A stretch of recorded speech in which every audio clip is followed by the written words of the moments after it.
I am absolutely thrilled to present to you Dr. Ann Saltzman, Doctor of Psychology. She's a wonderful cardiac psychologist here at UCLA Health.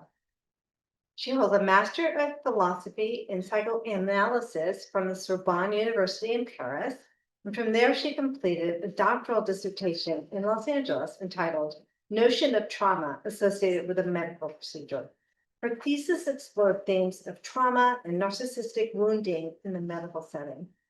She's the first specialist providing in-house psychological care within UCLA's Cardiopulmonary Rehab Center, addressing mental and emotional needs of individuals recovering from cardiac events. We have been so fortunate to be able to recruit her to work with us at the UCLA Women's Cardiovascular Center. She has been transformative. She has taught us more about the psychological needs of our patients and the heart-mind connection. She regularly gives talks on women and stress. She's director of the clinic's first practicum in cardiac psychology.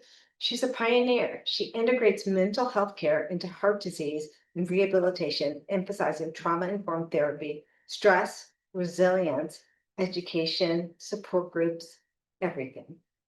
What's most phenomenal about Dr. Saltzman, she gave voice to what we had been seeing as physicians for years, but the community of cardiology had largely ignored. She gave voice to what our patients had been feeling for years. She has been a pioneer in this area, and we are so grateful to have her. Dr. Saltzman. Thank you so much, Dr. Watson. It's a pleasure to be with you today. I just want to tell everybody that Dr. Watson is also the head of the Cardiovascular Women's Center here at UCLA. And I will be talking today a lot about women's heart and how we can help women and their heart. So I just want to say also that I'm super happy to meet all of you. I mean, at least to share this moment with you. And I hope this presentation is going to be interactive because we need to join forces. We need to join psychiatry with cardiology. As you know, there is definitely a connection between the two, and I'd love to hear what you have to say about that. So let's start. Okay. Not moving. I know you. Oh, okay. Go ahead. Oh, there we go. Okay. There we go. So this is my disclosure slide. I'm not, I'm not selling or buying anything. No one is giving me money to do this. It's just out of my passion and the pleasure of collaborating with everybody here. Okay. All right. So let's introduce cardiopsychology, because really what's really fundamental to this presentation, there is one message I would like you guys to keep today, is that we have here at UCLA one of the rarest program in the country. Why? Because I am on site dealing with patients here at UCLA at the hospital in the cardiac department. And so I sort of started this program about 12, 15 years ago. It did not exist before. Cardiac patients did not have psychosocial support, could not talk about their trauma of having a heart attack, of having heart disease to anybody. It was really a big void. And thanks to the support of the cardiac team here, including Dr. Watson, and a big network from patients also who have said, it was really helpful to talk to someone about what I felt and the fear and the anxiety I had when when I had a heart event. So heart disease is the #1 killer in the country. Okay, so this is why it's so important to pay attention to it. Stress, depression, and anxiety are rampant. Isolation, hostility, and trauma are very predominant right now, and it affects both the heart and the mind, obviously. So outside of being two growing crises in our country, the question is, how do we relate both of them and how do we address them? And this is really what I'm going to try to do today, is to explain to you how we do that here at UCLA. Mental health conditions have been shown to significantly impact cardiovascular health. People with depression are at higher risk of developing heart disease as they as they engage in unhealthy behaviors such as smoking, poor diet, lack of exercise, sleep issues. This is why a multidisciplinary approach is necessary and bridging our expertise is essential. So I wanted to share with you that I have identified 3 different groups of patients in my practice. The group one, and I'll explain to you how the referral process works and stuff during the next slide. The first group of patients are the low risk patients. Why? Because after an MI or after a heart intervention, they show up at cardiac rehab. I'm part of the cardiopulmonary rehabilitation center, and they are stable. They have gone through the shock, of course, of being diagnosed with heart disease, but they're stable. Why? Because they have a great support network around them. They feel stable in their lives. There are no major stressors. So those patients are doing well. I don't have to really focus on interventions with them. That's the first group. The second group of patients are patients who have had a history of depression and anxiety, chronic depression and chronic anxiety, and are already under care with a psychiatrist, with a psychotherapist. And when this event happens, they can share with their team, their psychiatrist, their therapist, what has happened. So my role for that group is to make sure that the care is going well, to make sure that they feel that they get the support they need. Now, the third group is the one that I really paid the most attention to. Those patients show up. They often have undiagnosed anxiety or depression. Sleep issues are rampant. I'll talk about that later. And they don't have necessarily a great deal of support. They say things to me like, people don't understand what I just went through, because the blessing and the curse of heart disease is that it doesn't show. And people go back to work, go back to their lives, and no one is there really to hear what they have to, what they went through. You know, we have more empathy for somebody who's a broken toe than for someone who just had heart disease. Those people feel very isolated, and they really need support, and they need to share their trauma. And that's what we're going to talk about today. Fear, hostility, isolation, traumatic stress. That's what we're going to talk about today. So how does it work? So the referral process to cardiac psychologist. I repeat, because this is essential to the success of this program, that I am on site. I'm in the 100 Med Plaza in cardiac rehab, right below the floor of cardiology.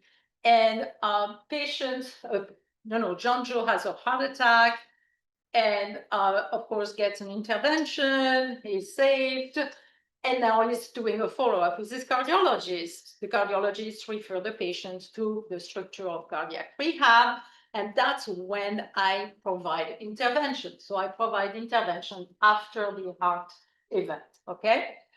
What's really wonderful is the coordination with the team. I love, as a psychologist, dealing with health issues. I love the idea that I can talk to their cardiologist, the cardiologist can talk to me, and I also collaborate with the team on site as they do their exercise routine, as they regain a sense of trust in their heart. The follow-up is absolutely optimum, and that's really wonderful. I don't feel isolated as a psychologist. I feel I'm part of a team, which is really great. We provide optimum level of care. Obviously, I just said that on site, easier for patients' care. I will want to talk about assessment tools later today, because a cardiac patient is not a psych patient, and I will explain why. And then again, during the Q&A, I want to hear what you guys have to say. I do provide referral to psychiatry. Why? Because some patients, and I'll explain that really regarding trauma, show up, and I can see that they have had history of depression and anxiety, undiagnosed and untreated. undiagnosed and untreated depression and anxiety. And that's when I refer to you guys in behavioral health here at UCLA, when they need medication. And the coordinating their cardiac meds with their psych meds is super important, okay? So that's why I love having the possibility of sending patients to behavioral health here. Okay, next. The heart-brain connection. Okay, so I know I'm talking to mostly physicians here. I know there may be some social worker and psychologists here, but just very briefly, you guys know what I'm going to say. So Takotsubo cardiomyopathy, what it is, you know, it's when there is a high, very acute stress, the heart, the left ventricle, and Dr. Watson, I have to be careful because he's right here listening to what I'm saying. The left ventricle of the heart, the shape changes and creates and makes it's hard for the heart to pump easily. So that's Takotsubo cardiomyopathy, which is stress induced. So the heart-brain connection doesn't have to be explained any longer. Let me just get my notes very briefly. Make sure I'm telling you everything I want to tell you. Very important. I want to talk about chest pain and palpitations. Why? Because that brings us directly to the care of women. So chest pain and palpitations have been described as symptoms of mood and anxiety disorders, highlighting the relationship between mental health and cardiovascular disease, particularly among women under age 50. Failure to identify and address underlying mental health problems results in increased morbidity and hospital costs due to multiple hospital visits with numerous investigations being performed. What I want to say here, that some patients may be dismissed for making up symptoms. It has happened to me several times, and Dr. Watson can talk about that too, that women have shown up in the ER. I've talked about their chest pain. I've talked about their difficulty breathing, and they are diagnosed for a panic attack, an anxiety attack, and not heart issue. And they go back home, then they show up again. So because of the correlation, and again, I know you're physicians, you know that because of a panic attack mimics a heart attack and vice versa. Women, particularly, I insist, I've been misdiagnosed way too many times, saying, well, it's your anxiety, as if it was something that they were making up type thing. So we need to pay attention to that. And the heart-brain connection, obviously, is real. Next. Okay, I want to talk about trauma. This is my favorite. Okay, so trauma will induce depression. A heart event is a trauma. I insist, a heart event is a trauma. It is unexpected and it is life-threatening, okay? So by definition, this is the definition of trauma, unexpected and life-threatening. So there are the patients who come out of that trauma. And I always ask patients, did you ever feel at some point between the paramedics and showing up at the hospital and when you started having pain, did you ever feel that you could die? Two answers. No. I knew I was fine because as soon as I showed up at UCLA, everybody was there, I felt safe. So even though they were having a traumatic event, they didn't feel that death was knocking at the door.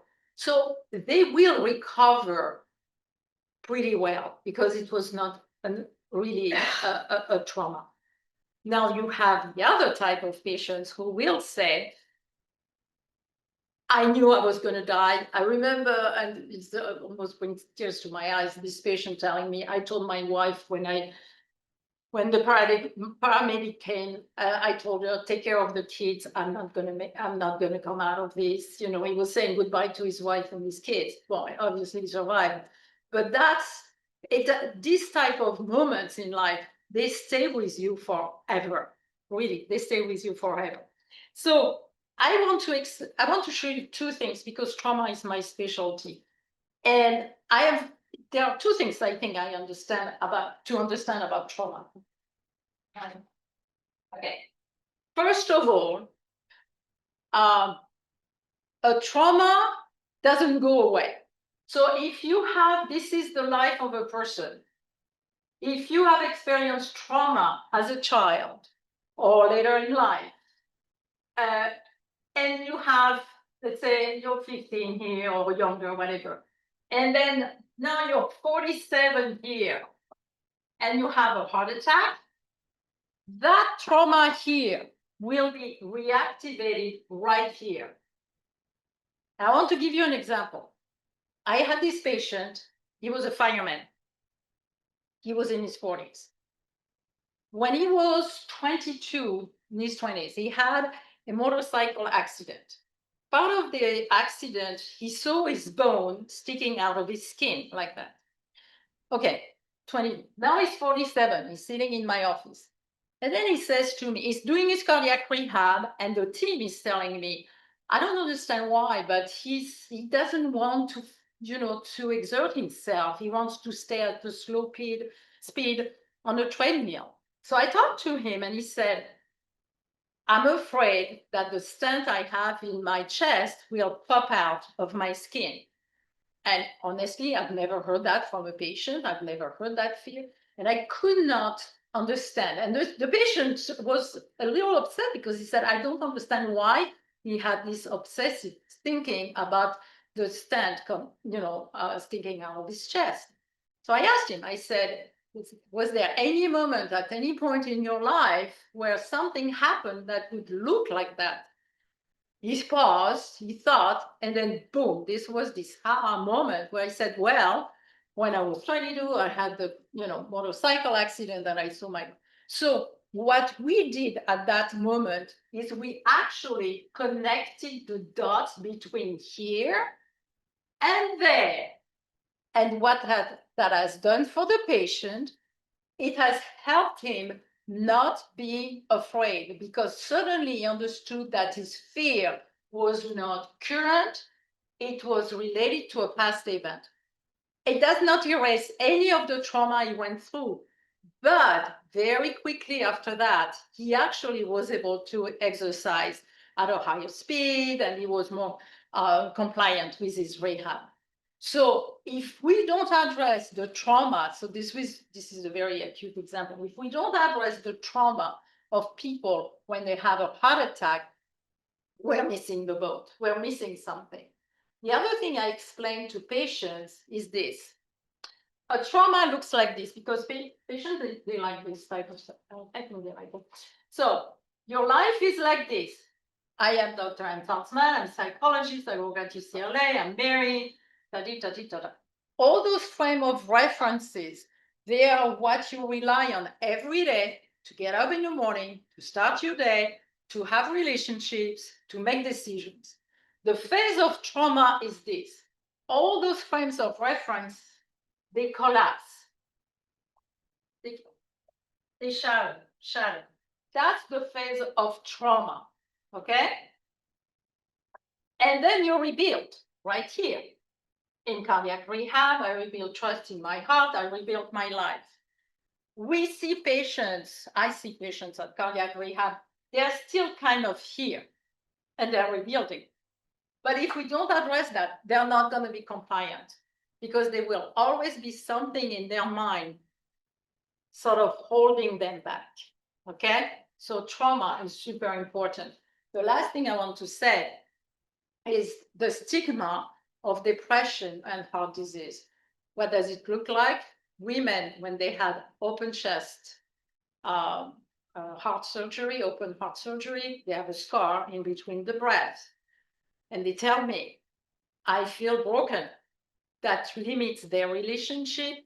Their intimacy, because they feel broken. That's a big stigma, so we have to pay attention to that. And men, they say, I don't want to tell that I had a heart attack at work because I'm going to get fired. I'm being very honest here. This is real. So men are, in certain areas of businesses, they hide it because they're afraid they're going to get fired, or the guy next door is going to, stab them in the back. So very important also to help patients with stuff like that. All right. So what else do we have? Stress. What is stress? I have to be honest with you. I don't like that concept because I find it extremely vague. Stress is this big bag where we put everything and anything. It is undoubtedly a very subjective experience. What is stressful for you may not be for me. What is stressful for me may not be for you. So then suddenly, because it's subjective, because it's hard to measure, I know we have the scale, the perceived stress scale, the PSS. But to be honest with you, when I have women filling out that scale, their numbers are kind of sort of within range. But then when you start talking with them, you realize that their level of stress is really high. So we have to really think about this concept. And what I came up with, hold on, I just want to grab. What I came up with as a different aspect of stress, okay? I had a patient this morning. She really, I mean, it was amazing. Avoiding disappointment. What do I mean by that? Well, this patient this morning who's spent a lot of time crying because she had a SCAD and she's raising her child alone. He's 15. And she says her level of stress is super high. She says, I don't want to be a failure. I don't want to disappoint my son. I want to be there for my son. And I hear that so much from women particularly.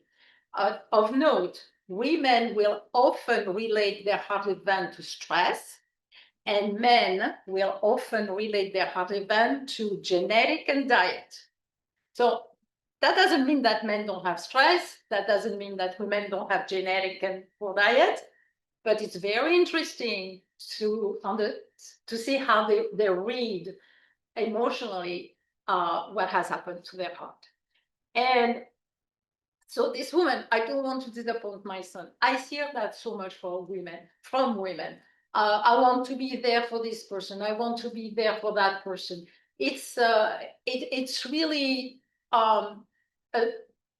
I think it's a pressure on women that's really tremendous, and that potentially can cause high level of stress, obviously. A constant sense of danger. So I want to say something about this, because a patient said to me the other day, somebody talked to me about the lion and the tigers and the fight-flight response, and the patient said, I never saw a tiger in my life, but I have stress. So I want to say that we have to be careful when we address patients to stay with the patient. The danger takes very different forms for all of us.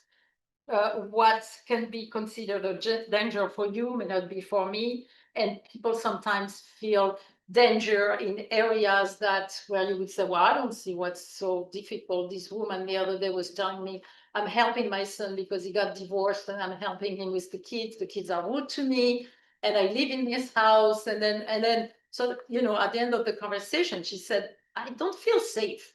So very important to ask people what they mean by danger. Always be curious about their understanding of their life. And then ultimately feeling isolated and lonely. That feeling has nothing to do with the number of friends you have on Facebook. Believe me, you can feel very isolated and lonely even when you're surrounded by people, okay? So now that leads me to what I want to talk about. I have found that the brain knows that there is danger, but the heart is really ultimately the area where you understand the danger. What do I mean by that? There was this woman, she's a nurse at UCLA. She's overweight, she has hypertension, and she's referred to me for high level of stress. She arrives in my practice and she tells me all about all the long list of stressors she has. She has to care for her aging mother. She has to work extra shifts to make ends meet. And her son was just sent to the Black Sea near Ukraine because he's part of the Navy. And then there were other things. And she's crying and she, kind of having, difficulty breathing because she's so upset.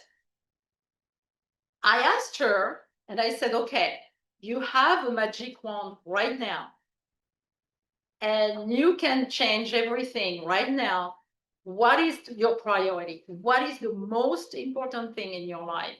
And then this was kind of a scream in the office. She said, my son. The most important person in my life is my son. So these type of interventions, they're interesting, I think, because I didn't say anything really. I let her decide who was the priority, what was the priority in her life. And you know what? It's not the brain who decides that, it's the heart, really. And I see that with women a lot. The heart decides what's the most important, and the brain helps then organize everything.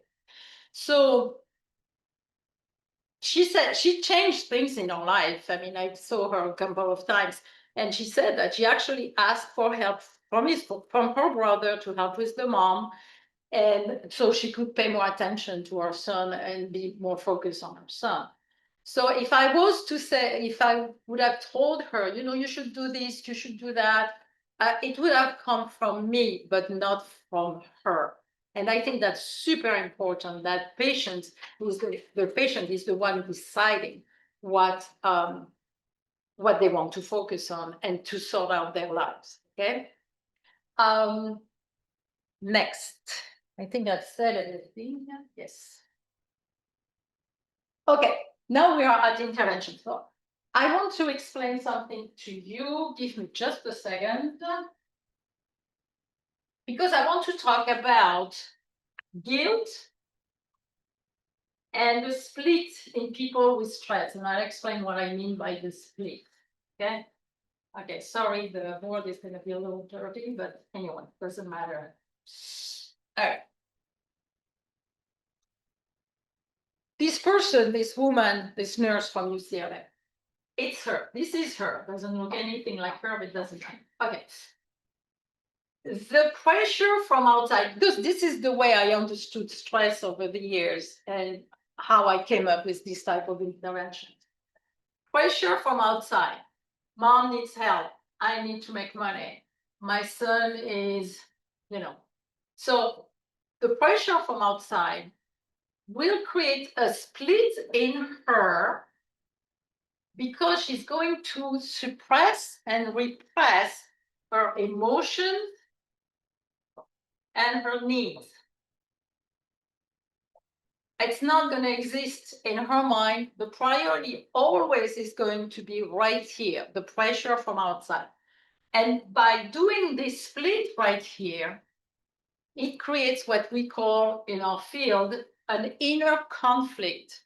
And when there is an inner conflict, the homeostasis of the nervous system cannot be accomplished because the sympathetic nervous system is constantly triggered by the pressure from outside, by the need to be perfect everywhere. Remember what I said about stress, by these demands, the incredible amount of demands from outside. So there is no balance. When it's chronic, very important, the balance of the homeostasis of the nervous system is disturbed, and that creates hypertension, chronic hypertension, and potential risk for heart disease. Okay, but it comes originally from a split that's created by the stress and the pressure from outside, and where women particularly, again, I'm not saying men don't do that, but women particularly will not pay attention to their emotions and their needs. Okay, now in the room, what does it look like? If I say to women, tell to me about your stress, this is what, oh my gosh, and then the long list starts. If I say, well, don't forget to breathe, don't forget to take time for yourself, don't forget, in their mind, they just, and because they're so, they're so stressed, in their mind, it's one more thing that I'm putting on their list of things to do. They don't want to hear it. I guarantee you. I can feel it in the room. Mentally, they leave the room. They don't want to hear one more thing, one more thing. And one more thing that's going to make them feel guilty. Don't talk enough about the sense of guilt that women have, particularly when they are diagnosed with hypertension. I had a patient the other day telling me, I'm going to die because, Dr. Watson told me I have hypertension. And so they are extremely scared when their heart is hurting like that. It's a wake-up call. And so they feel guilty and back to the stress again. So it's a vicious cycle. By trying to have them think about their priority here, what's the most important part? Think about your heart. What matters the most to you? They actually it creates this aha moment where they look at their emotions and needs for a few seconds. And they go there for a moment. And then suddenly they realize that they have completely abandoned their emotions and needs for the benefit of what they figured or what they thought was their duty to serve the world, their family, etc., etc. And that break in the split, that break, for a moment, actually creates a shift, a little shift in their inner conflict. And it's not as suddenly they try to reconnect. Okay, very important for the heart. So I'm looking forward to your comments and questions about that. I hope this is clear. We'll talk about your questions in a moment. I hope this was clear for all of you. Okay, let's wrap up. Sleep is an important marker of both depression and heart disease.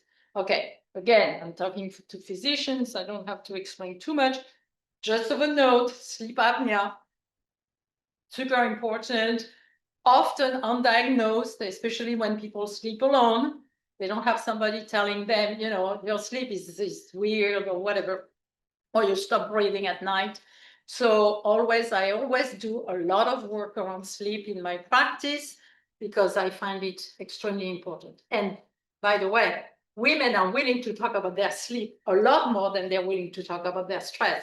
So for me, it's a great segue to talking about their stress when they said, oh, Dr. N, I don't sleep, I don't fall asleep, I wake up, in the middle of the night, I'm on my phone, you name it. I'm sure you've heard, you've heard all of the stuff.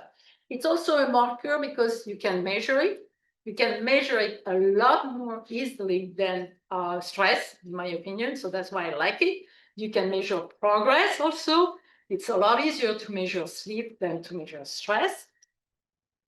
And it's often a marker when I meet patients for the first time of undiagnosed mood issues. So sleep is super important, and I find it a great part of our cardiac care. And cardiologists support that very much. So we're all on board.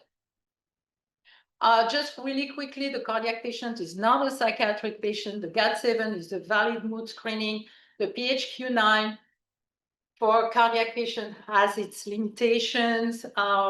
It's not unusual that when they show up at intake, patients report, as an example, poor quality of sleep, but that's often caused by their open heart surgery and the pain associated with it. Poor appetite, often caused by the medication. So again, that's a conversation we have with the patient to make sure it's not related to a mood issue, but more to a circumstance, the current circumstances of their situation. Okay, interest and training. Cardiac psychology. We have in the room here, you cannot see her, but we have a social worker who's like me, is part French. The French pay attention to the heart. Hi, Claire. I have to say that Dr. Watson mentioned that I've created the first cardiac psychology practicum, I believe, in the country. And it doesn't seem to be, this is why I'm asking you to spread the word and, start the buzz. Doesn't seem to be interested are students in psychology who are more interested in addiction and so, which of course is great. But I would love this field to be developed. It's super important. I repeat from the beginning, #1 killer in the country. Our cardiac patients need us. And I want to, okay, so how do we develop the field of cardiac psychology? Of course, that's the question. And I want to hear what you have to say. And thank you so much. We need integrated care for better outcomes. I hope I convinced everybody. And we can start with the Q&A. All right. Thank you, thank you. Thank you.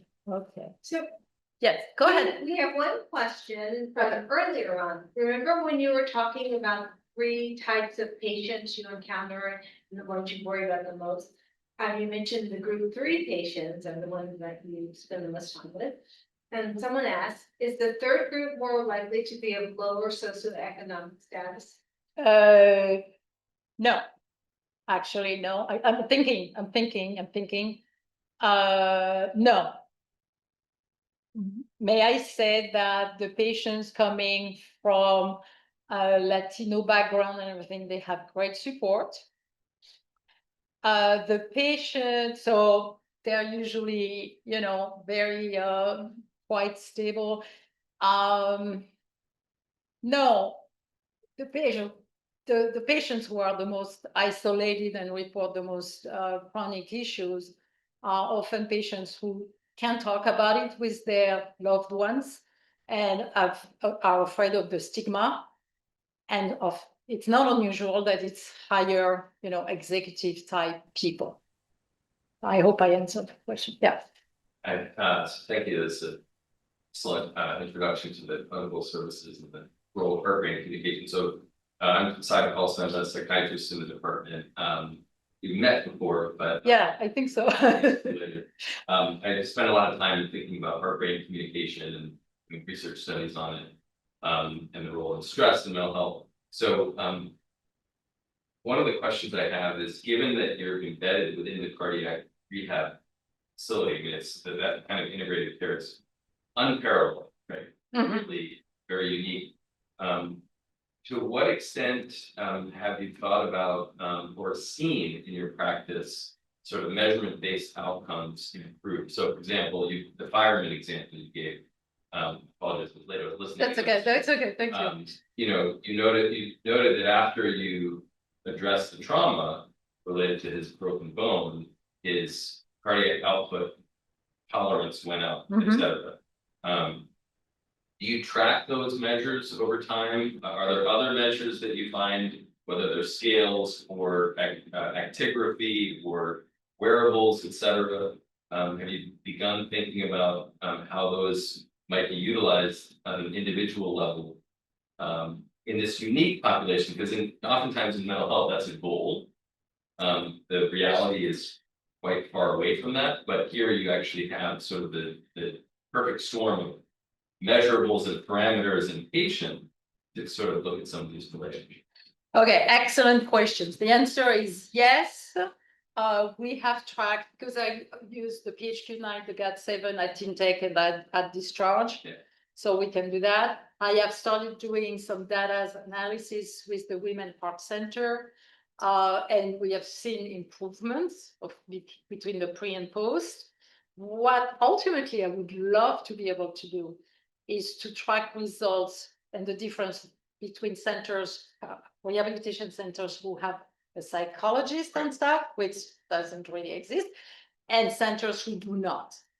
And see, because in other cardiac departments, they do a PHQ-9 and GAD-7, but it's the team, the exercise therapists who do that.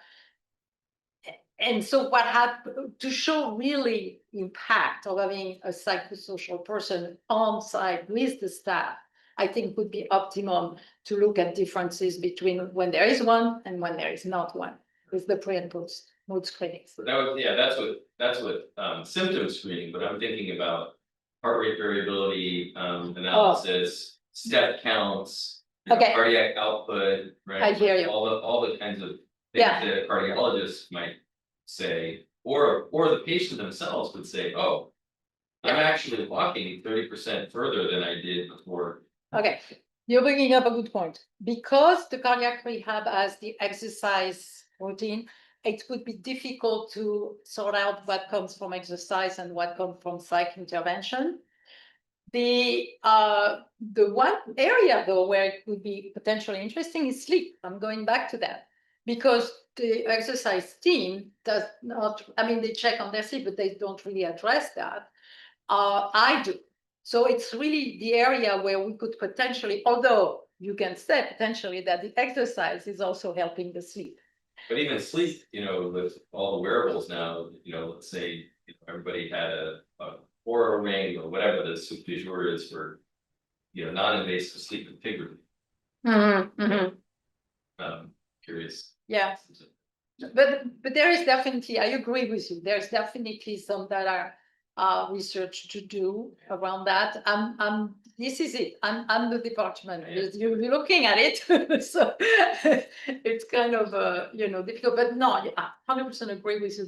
This needs to happen. So we'll ask UCLA if they're willing to have a bigger team and with some researchers. And Dr. Watson here has tried. Okay. Any other question? If Yes. you have any questions, please put them in the Q&A chat box. Right, Claire? Yeah.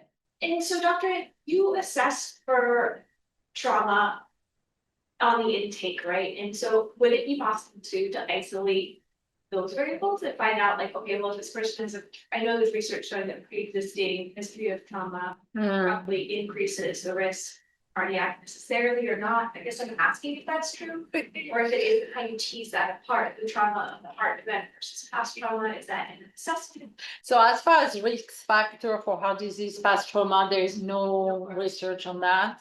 Which Research. no, right, Carol? I mean, I don't know any. No. What has been done really is current level of stress and heart or chronic stress and heart disease. But trauma, like childhood trauma, and I know it's re-triggered when the person has a heart event, but the causation, it has not. I personally don't see it as much, you know, the correlation, but no, but stress definitely, yeah. And the American Heart Association, by the way, has moved up the stress to the top of the chart as far as risk factors. Yeah.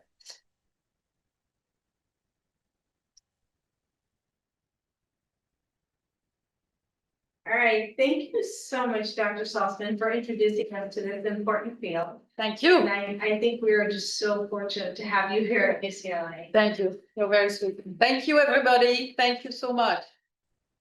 Thank you.